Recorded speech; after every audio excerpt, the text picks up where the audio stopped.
हाँ जी, नमस्कार, राधे राधे, हर हर महादेव। मैं आपका आचार्य। मघा नक्षत्र एक ऐसा नक्षत्र है जिसमें सम्मान की अपेक्षा बहुत ज़्यादा की जाती है।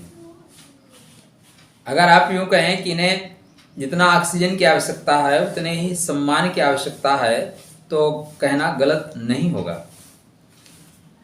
ये सम्मान इतना क्यों चाहते हैं या इन्हें इतना सम्मान क्यों मिलता है? क्या कारण है कि ये परंपराओं का बहुत ज़्यादा पालन करते हैं। अगर किसी को वचन दिए तो वचन निभाने के लिए कृत संकल्प रहते हैं। मनसा वाचा कर्मणा, उसके लिए कितना नुकसान होगा इसकी चिंता नहीं करते, वचन अपना निभाएंगे। हमारे एक सब्सक्राइबर हैं, उन्होंने मुझे एक मैसेज किया है, आपको बहुत बहुत धन्यवाद। इन्होंने लिखा है कि मेरे पास आनंद रामायण है जिसके प्रथम शारखंड में अध्याय में हनुमान उत्पत्ति और जन्मतिथि का विवरण मिलता है। हनुमान जी का जन्म चैत्र शुक्ल एकादशी मघा नक्षत्र में हुआ, यह बताया गया है। और इन्होंने कहा है कि आप अगली बार वीडियो बनाइएगा तो इसको जरूर बताइएगा। तो निश्चित रूप से आपको मैं साधुवाद धन्यवाद देता हूं कि आपने समय निकालकर ये महत्वपूर्ण चीज़ बताई। अब इसमें लिखा है कि इस प्रकार नैऋत्य में उसी मर्जरी रस्या से भोग की प्रार्थना की, फिर पर्वत शिखर पर उसके साथ रथ की, उन दोनों के मिलन से बानरी से मारुताज माने हनुमान था, मर्जरी से घोर घर घर स्वन पिशाच उत्पन्न हुआ। चैत्र शुक्ल एकादशी के दिन मघा नक्षत्र में रिपुदमन हनुमान जी का जन्म हुआ। ये इन्होंने एक प्रमाण भेजा है, ठीक है ना। ये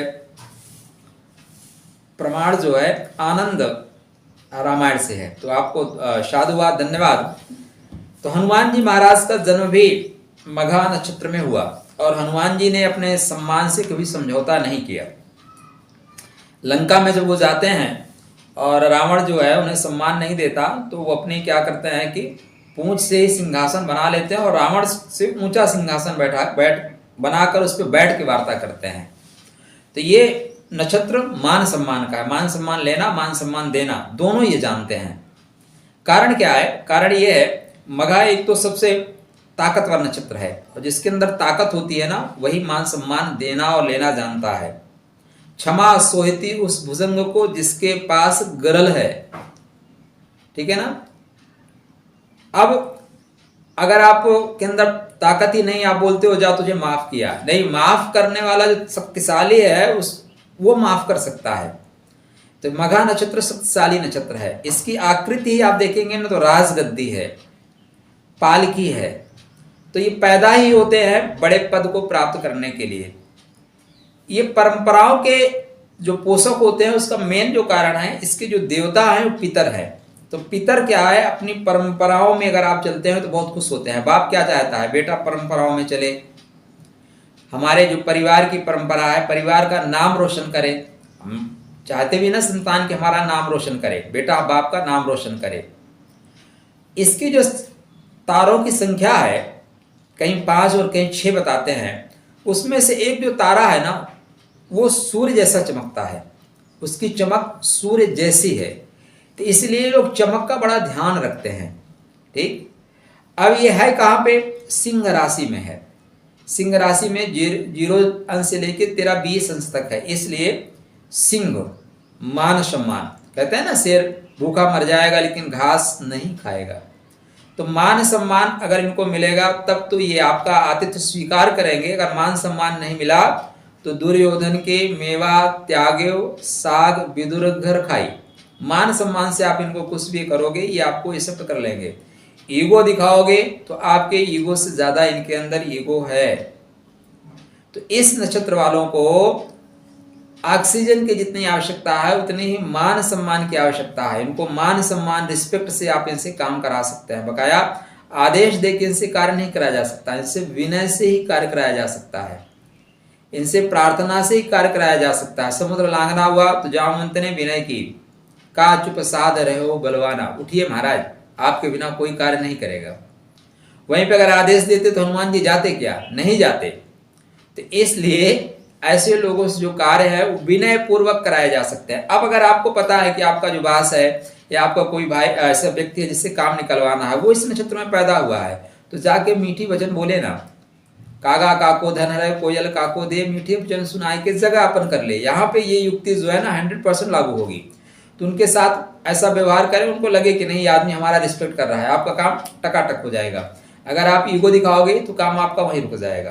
तो सिंह राशि में होने से, शेर शेर है भाई, शेर के आगे किसी का सिंहासन नहीं लगता, राजा है, राजा के नीचे ही सिंहासन रहेगा। अब यहाँ पे जो गण है राक्षस हैं, अब राक्षस वाली शक्ति है। राक्षस क्या होता है? राक्षस मतलब रक्षा करना, निर्माण करना, तो निर्माणात्मक शक्ति है। सबसे खास बात है जो परंपराओं के पोषक होते हैं या ईगो होता है इनके साथ, इनके विगत जन्मों का जो बैंक बैलेंस है वो इस जन्म में उजागर होता है। शास्त्रकार कहते भी हैं कि शक्तिशाली आत्माएं ही इस नक्षत्र में जन्म लेती हैं, और केतु उस शक्तिशाली आत्माओं को दर्शाता है। केतु पूर्व जन्म के संचित चीजें। अब साथ में किसके है? सूर्य के साथ है, मतलब सूर्य की राशि में है। तो राशि स्वामी कौन हुए? सूर्य। नक्षत्र स्वामी कौन हुए? केतु।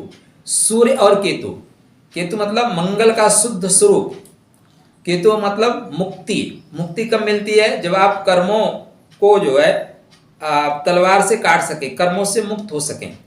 अब इसका मतलब यहाँ पे आपको शक्ति प्रदान की जाएगी। केतु क्या है? संचित है, पूर्व जो है परंपरा से चले आ रहे हैं। कुछ लोग होते हैं वो चांदी का चम्मच लेके ही पैदा होते हैं, हम बड़े आसानी से कह देते हैं अरे भाई भाग्यशाली है। भाग्यशाली क्यों है? आप भाग्यशाली क्यों नहीं है? भाग्यशाली इसलिए है कि विगत जन्मों में उसने इतने श्रेष्ठ कर्म किए थे, इसलिए आज वो चांदी का चम्मच लेके पैदा हुआ है। वो ऐसे घर में पैदा हुआ है कि वहां पे 10 गाड़ियां लगी रहेगी।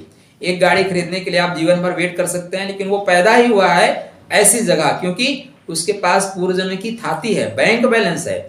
और इस पूर्व जन्म की थाती को कौन देता है? केतु देता है।